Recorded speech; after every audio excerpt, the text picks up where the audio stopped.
2018 midterm election saw a wave of progressive challengers like AOC taking on Democratic incumbents. In 2020, House Speaker Nancy Pelosi faces a challenger of her own.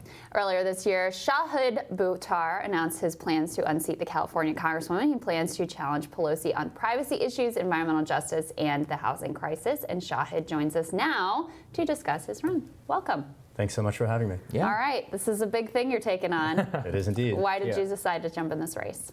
I've long been an advocate for civil rights, for human rights, and I've seen the Speaker time and time again over the entire 20 years of my legal career undermine those values. And as an advocate committed to the future, I'm tired of watching our elected political leadership defer to a failed corporate predatory path. I do think it's fascinating, Shahid, because you see Nancy Pelosi, she gave this interview where she's like, I'm not for Medicare for all, I think that these things are crazy, and she goes, as a far left person myself, I do think it, like, this was a Trumpian critique, which I agree with, which is, look at San Francisco. A neoliberalism has destroyed that city. I mean, the housing crisis, that's something you're passionate about. Neoliberalism for which she's particularly responsible. For which she is particularly responsible and has pushed for over 30 years. Just talk a little bit about that, how it's motivated your run in particular. The affordable housing crisis, I'd say, is a particular one. Even very well-resourced people in San Francisco struggle with housing security. It's outrageous. Yeah, I can say from personal experience. Right, yeah. and not just in SF, but really around the country. And few people locate the crisis in terms of pinning the tail on the federal route. The federal government used to spend up to $13 billion, that's 2016 inflation-adjusted dollars, on affordable housing block grants to HUD to give states opportunities to offer incentives to property developers to include affordable units when building new developments. The budget for those programs catastrophically eroded under Speaker Pelosi's tenure. It went from $13 billion, the current budget is $3 billion. Wow. Our criminal president's latest budget would zero it out entirely. And it's basically a story of the Speaker's abdication of the interests of working families. And that's one of the reasons why I'm running for office, because I'm very eager to support those families, people who are struggling not only with the cost of housing, but also with the cost of health care. It's another area where the Speaker, I think, is wildly out of step, not only with the country, but particularly our district, where Medicare for all is favored by bipartisan majorities. And as long as she's unwilling to stand with we the people of the United States against the predatory health insurance and pharmaceutical companies that force Americans to die every day because we can't get access to preventive care, I'm very happy to do the job that she refuses to do. Yeah, well, there's a lot of conversation about the quote-unquote coastal elites, of which there are plenty in San Francisco.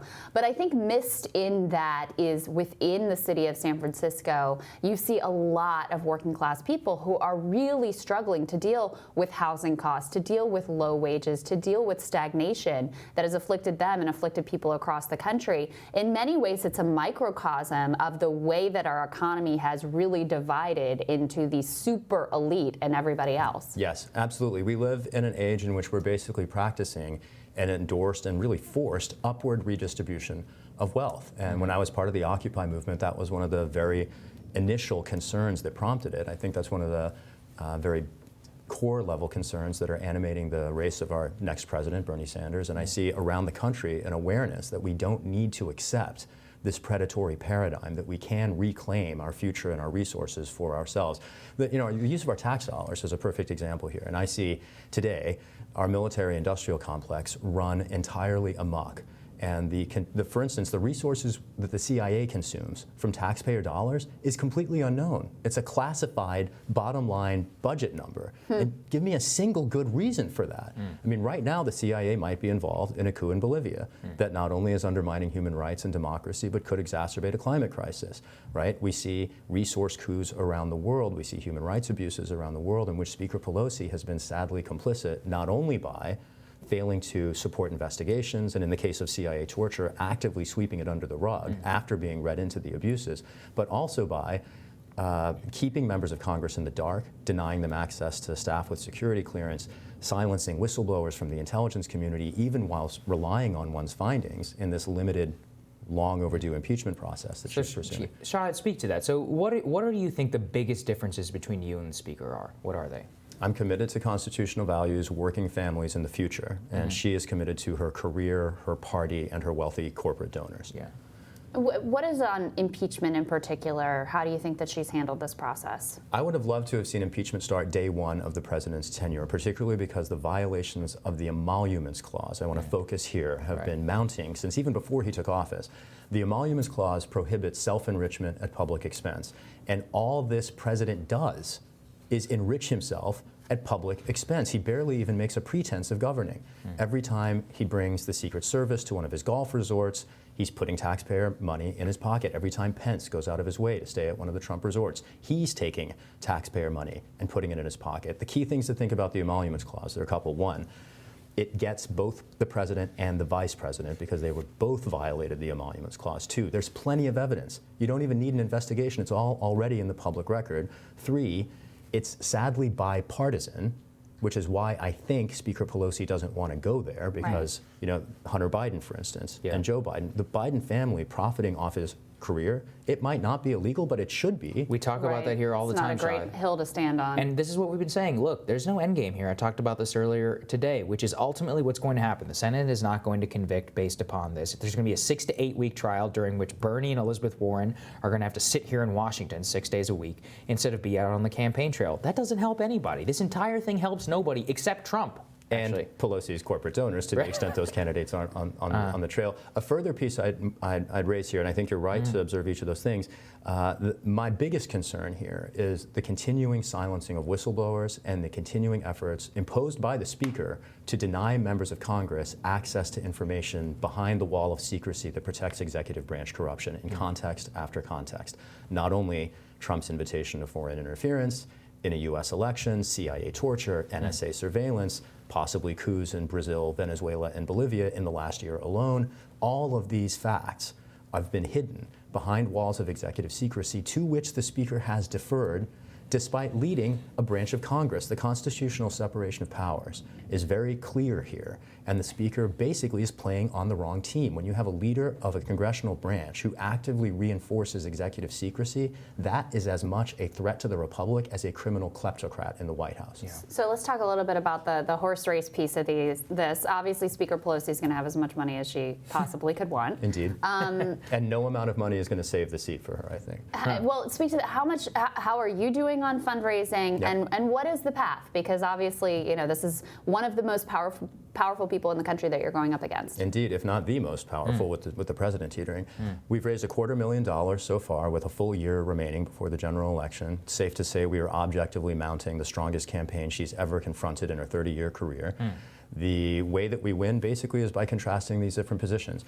For instance, one of the communities in San Francisco that's very crucial from an electoral standpoint is the LGBTQ communities. And I was fighting for marriage equality in the courts within a year of graduating from law school. In 2004, I represented the mayor of New Paltz, New York, Jason West. And I was doing this as a cis hetero Muslim lawyer without any institutional power or privilege. In this saga, she was the Speaker of the House at one point and refused to show up for the rights of my neighbors until the eve of a right-wing Supreme Court, or a decision by a right-wing Supreme Court that finally gave us marriage equality as a matter of right across the country. But when the chips were down and my neighbors were seeking rights, Speaker Pelosi was not there, and I was. And that's the case we just need to make to the city. Same thing is true on immigrant rights. I've been defending immigrant rights for over a decade. She, of course, gave Trump $4.5 billion to fund concentration camps without any regard or protections for human rights at all. It infuriates me. I've been part of occupations at the ICE office twice in the last year. I'm very proud to have been an active participant in the Close the Camps movement. I want to both abolish ICE and CBP, and she wants to hurl money at them. I've been fighting NSA surveillance for over a decade. I led a nonprofit for 6 years, then called the Bill of Rights Defense Committee, now known as Defending Rights and Dissent. And it was dedicated to overturning the Patriot Act, which a provision of which is set to expire at the end of this year. I expect Speaker Pelosi to once again carry the Bush administration's water, because at one point it was the Obama administration holding the glass, and of course now it's in the hands of a tyrant. And just to make this point clear, and I think this is a point in San Francisco that resonates, I'm not just concerned about surveillance from a privacy standpoint. I'm concerned about surveillance because it kills democracy.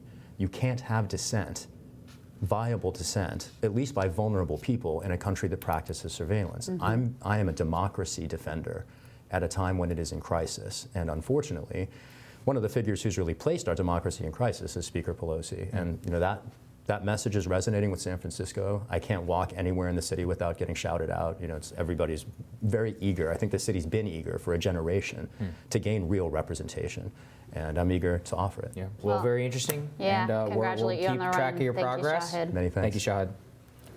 We'll have more Rising after this.